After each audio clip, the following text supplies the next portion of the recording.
bersyukur kepada Tuhan buat sore hari ini.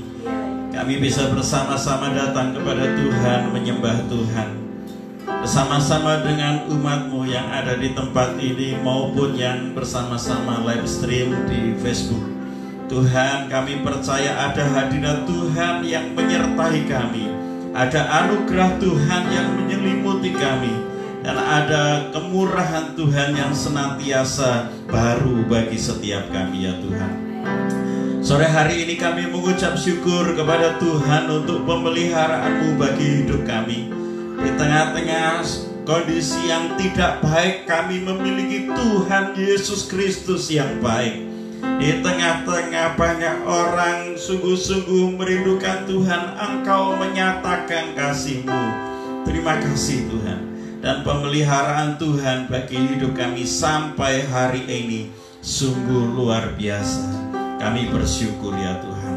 Nah sekarang kami akan bersama-sama merenungkan firman Tuhan. Biarlah Engkau Roh Kudus menerangi hati kami, memberikan kekuatan kepada kami, dan memampukan kami untuk hidup di dalam jalan Tuhan. Terima kasih Bapa, di dalam nama Tuhan Yesus Kristus kami mengucap syukur dan berdoa. Haleluya. Amin. Amin. Puji Tuhan. Shalom, selamat sore Bapak Ibu dan saudara-saudara, dan juga selamat sore kepada saudara-saudara semua yang live stream dari Facebook. Saya percaya ada anugerah Tuhan bagi kita semua, dan hari ini adalah juga anugerah Tuhan kalau kita boleh menyembah Tuhan. Amin. Puji Tuhan. Saudara yang kasih Tuhan, mari kita membuka Alkitab kita. Kita akan belajar satu kebenaran firman Tuhan.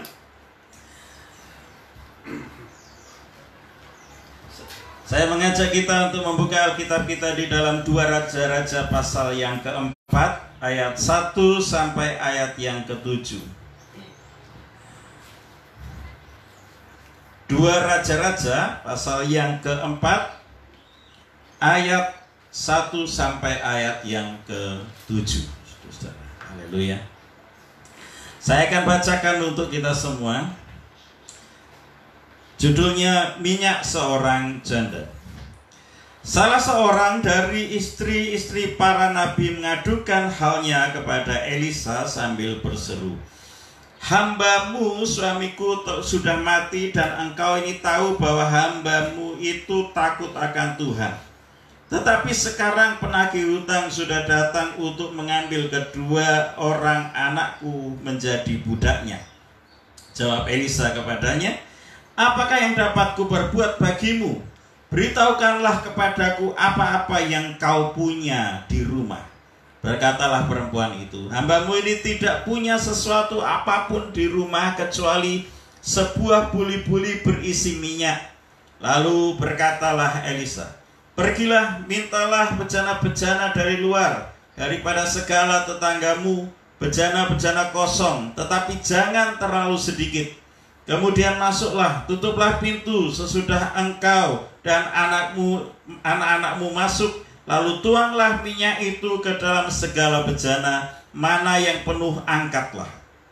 Pergilah perempuan itu daripadanya, ditutupnyalah pintu sesudah ia dan anak-anaknya masuk, dan anak-anaknya mendekatkan bejana-bejana kepadanya sedang ia terus menuang. Ketika bejana-bejana itu sudah penuh, berkatalah perempuan itu kepada anaknya, "Dekatkanlah kepadaku sebuah bejana lagi." Tetapi jawabnya kepada ibunya, "Tidak ada lagi bejana." Lalu berhentilah minyak itu mengalir.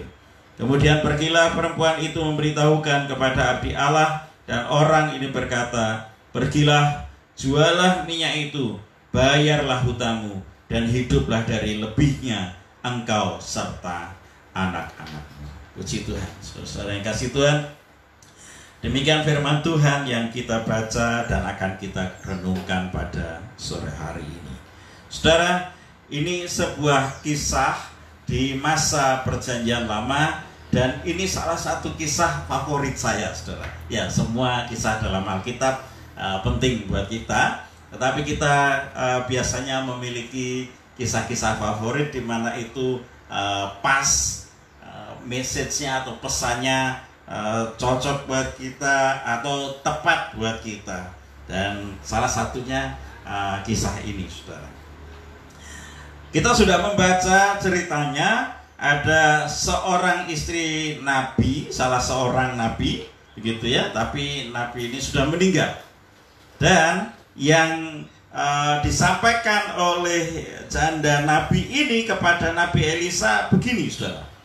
Hambamu suamiku, artinya ini dulu berarti ada banyak nabi di Israel dan pimpinannya tentu Elisa. Dan suami dari janda ini dulunya adalah hambanya atau pembantunya, ya, orang yang dimentor oleh Elisa.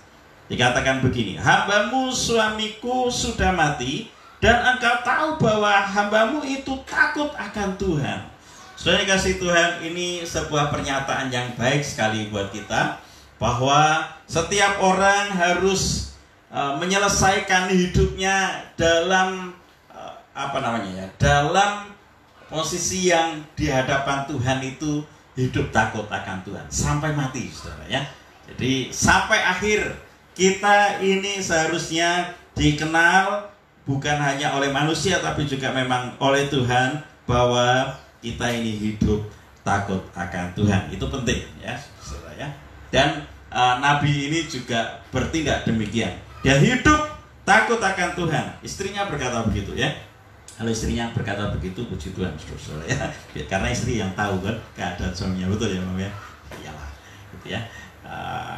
Kalau istrinya berkata, suamiku takut akan Tuhan, artinya benar-benar takut akan Tuhan, benar-benar hidup dalam kebenaran. Saudara, ini hal yang penting. Tetapi apa yang terjadi ketika suaminya ini, yang terjadi adalah kemudian janda ini datang kepada Nabi Elisa dan berkata, tapi sekarang penagih hutang sudah datang untuk mengambil kedua orang anakku menjadi budaknya. Saudara, ini ada dua kenyataan yang berbeda, saudara ya. Kita selalu berharap ya, kalau kita ada dalam Tuhan, hidup kita diberkati, maka kita berkecukupan, saudara ya. Tapi ini ada seorang nabi hidup takut akan Tuhan, cuman ketika meninggal kemudian istrinya berkata, para penagih hutang datang untuk mengambil anakku untuk jadikan budaknya. Artinya bisa jadi begini, saudara.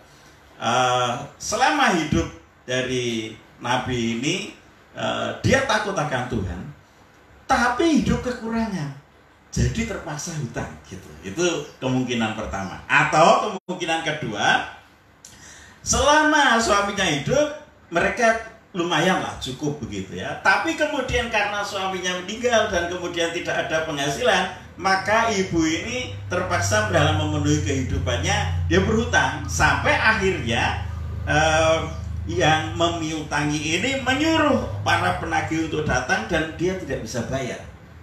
Nah, waktu dia tidak bisa bayar, mereka berkata, udah, dua anakmu berikan kepada Tuhan kami untuk dijadikan budak sebagai pembayar hutang. Nah, ini ada kenyataan fakta kedua yang kita mesti pikirkan, bahwa ternyata hidup benar, takut akan Tuhan itu satu hal dan harus, saudara.